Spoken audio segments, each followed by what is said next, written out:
morning. Good morning. Living in the Light by Shakti Gawain, excerpt from the book. Eastern philosophies include the concept of yin and yang, stating that everything in the universe is made up of two forces, feminine and masculine energy. Each of us has these male and female energies within. One of the most important challenges we have in this world is to develop these energies fully so they can interact in harmony with each other. Think of our female aspect as our intuitive self. Our female communicates to us through our intuition, those inner promptings, gut feelings, or images that come from a deep place within. The male aspect is action, our ability to do things in the physical world, to think, to speak, to move our bodies. Our masculine energy is our ability to act. We may swing from one polarity to the other until we come into balance. One of the most important sets of polarities that we need to develop and balance are the energies of being and doing. Most of us are more identified with one of these energies. Doers are people who are primarily action-oriented. They are good at expressing their outgoing energy, yet have trouble receiving. They don't like feeling vulnerable. They tend to be driven and have a hard time relaxing. Their male active energy is more developed. Beers know how to relax and take it easy. They enjoy the subtle pleasures of life and often know how to nurture themselves and others and how to play. Their female receptive energy is more developed. The union of feminine and masculine energies, the beer and the doer, within each individual is the basis of all creation. What are the things that we can't change? Well, in truth is we can change anything, right? We can change our mind about something and look at it differently, change our perspective on it, and that is in and of itself change. If we're willing to do the work, if we are willing to be the change that we want to see, it's entirely up to us. So this morning I want to talk about what it means to be and what it means to do. And both of those activities are really important for us in order to create that perfect balance that we're looking for in our lives. That perfect creative balance. Our Western culture is a culture of doers. We have become doers. We've become so busy, it's just a constant thing. We've become so busy that we allow ourselves to be defined by who we are, by what we do, rather than who we are. Have you noticed that? We tend to respond to introductions with our occupations. Who are you? Oh, I'm a teacher. Oh, I'm a bricklayer. Oh, I work retail. Instead of saying, I'm this. Of course, it might sound kind of funny, huh? Oh, hi, yes, I'm Danelle. I'm a spiritual being having a human experience. You? Right? I mean, it might sound kind of funny. However, we really have identified ourselves so much. And the self-evaluation of our relationship with life has become described by a list of activities that either need to get done or not. As opposed, and the way I see that is it almost, I don't want to say, it almost denounces our faith, our belief, our connection to God, life, source. It kind of shoves it aside. We place so much importance on and so much emphasis on doing. And we've learned to fill our days with all these doing activities, and we have almost forgotten how to simply be. And sometimes we fill our days with doing so we don't have to be. So we don't have to maybe look at something that's going on. If we're busy enough, we can ignore that. We can pretend that it doesn't even exist. And in truth, being is actually what we do absolutely best. Eckhart Tolle reminds us that we are human beings, not human doings. Make sense? We sometimes forget that. And when we become completely entranced by doing, completing our tasks, completing work, doing our chores, checking off those lists, all those things, we lose ourselves. And we get stuck on those little things in life. Instead of really looking at the big picture, going deep within. However, as we take the time to become present, to just be in the midst of all of that activity and all of that doingness, our world changes, our life changes. And it changes because we go back to knowing who we are. We go back to being who we are. Being and doing are not supposed to be in competition of one another. They're really two ends of the same thing. They're interrelated. They rely on each other.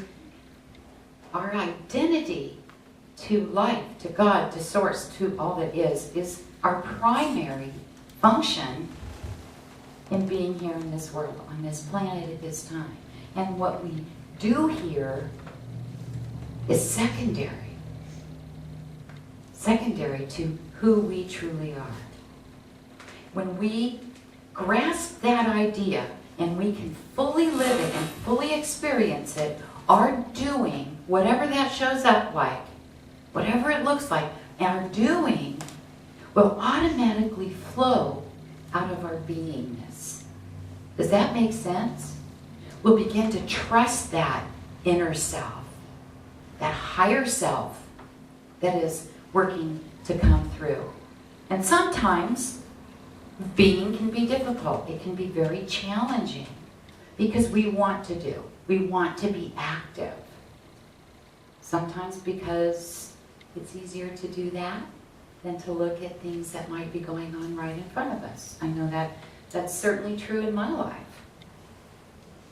What I want you to know though, and I know this is to be the absolute truth, when we find the time to do nothing, that will often bring what's going on in our life right into perspective. And you're doing nothing, might be through prayer, might be through meditation, might be through contemplation. It doesn't matter how it comes up. What matters is we learn to be. We learn to do nothing. We learn to allow life to flow right through us. I know for me, the not doing part is one of my life's biggest challenges. I want to do. I don't always want to just be. I have that active energy. This year has been quite a year for me personally, for my family. We've had a lot of, both my birth family and my common ground family, we've had a lot of people going through some pretty intense life challenges. Now, the masculine part of my being wants to do. It wants to fix it. It wants to take action and make everything okay right now. And sometimes that's not appropriate. Sometimes that's not what needs to happen. Sometimes it's a matter of just being.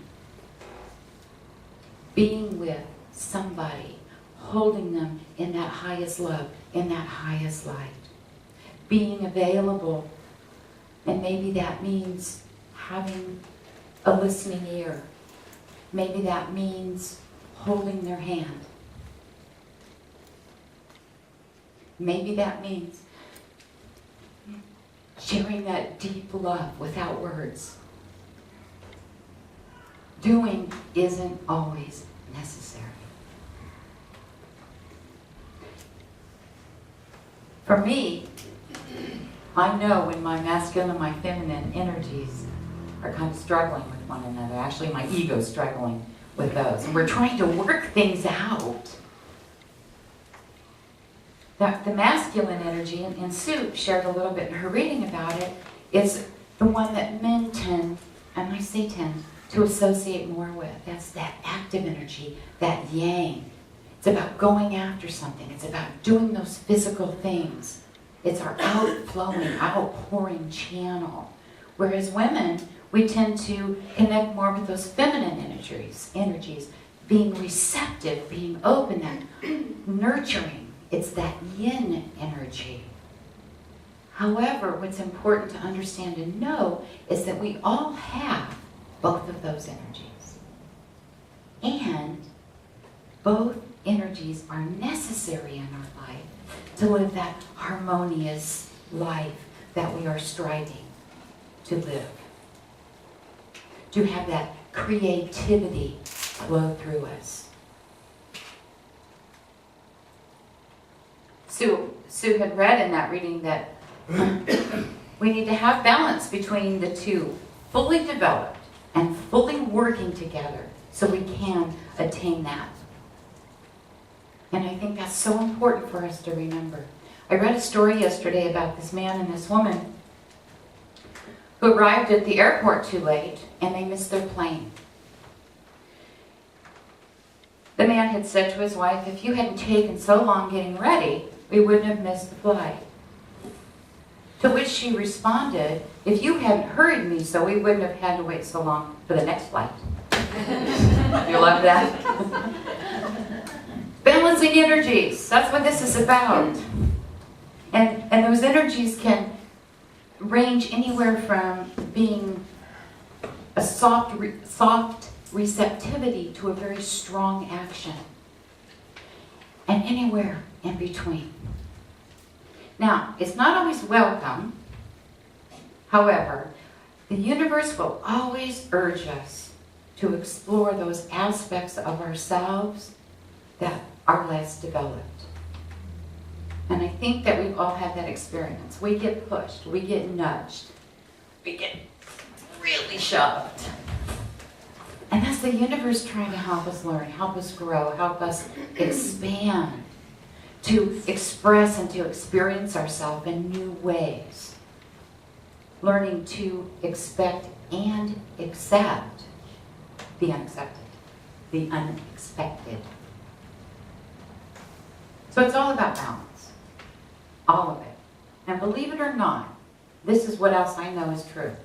The less energy that's expended, more is actually achieved.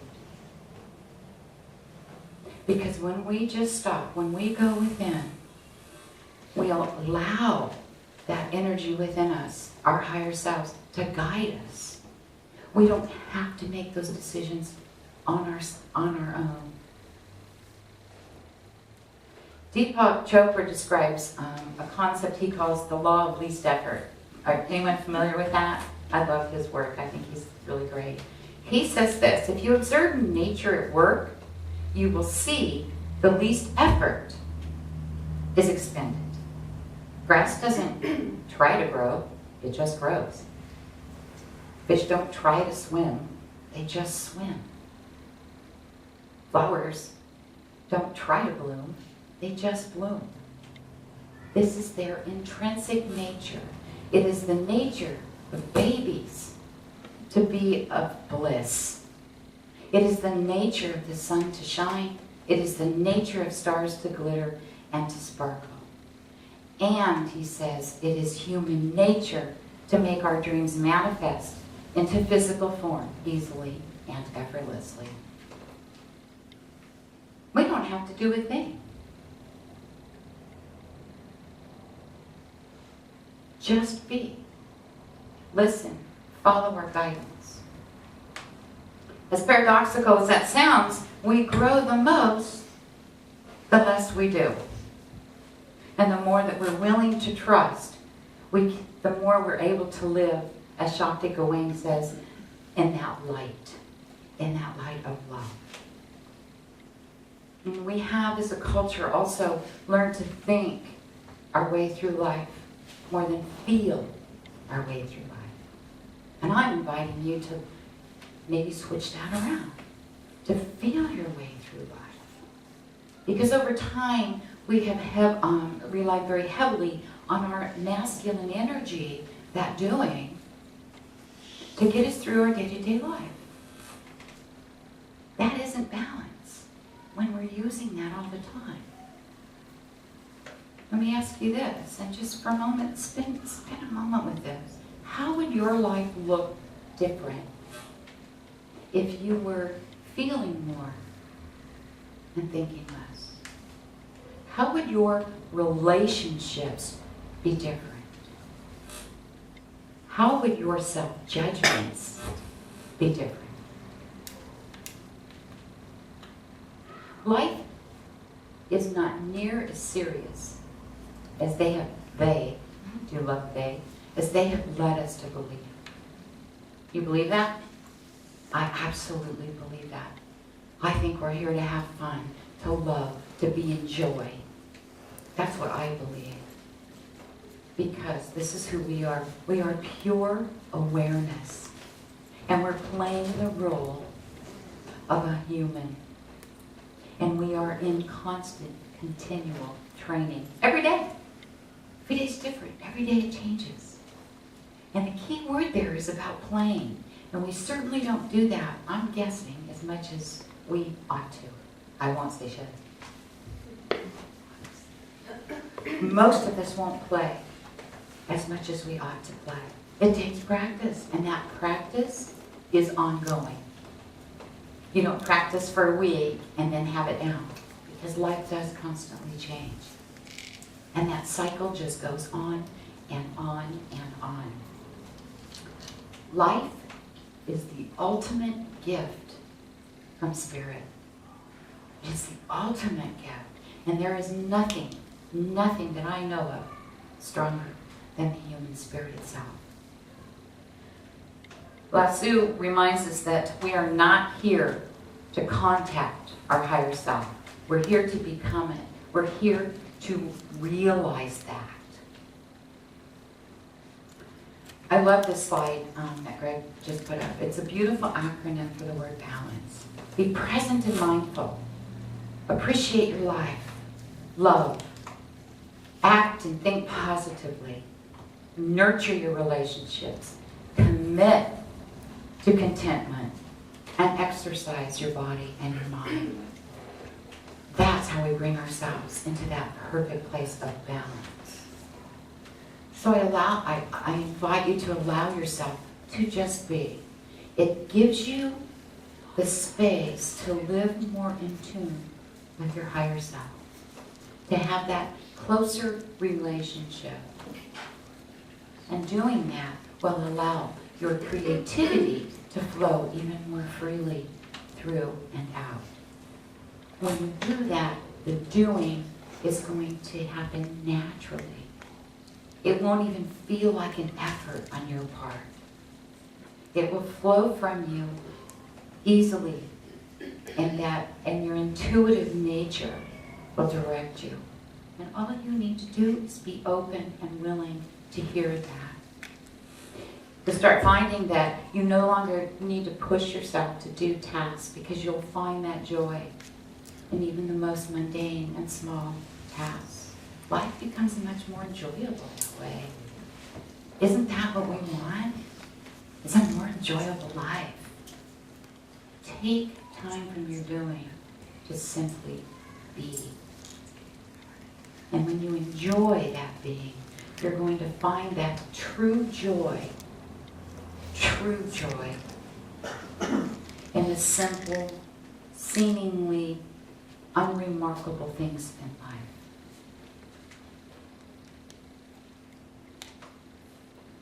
Be mindful of the stillness, that space in between the words and the sounds.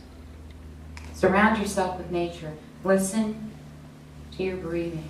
Be with that. Take pleasure in that natural sound of water as you close your eyes and envision it. Notice the flower's intricate pattern.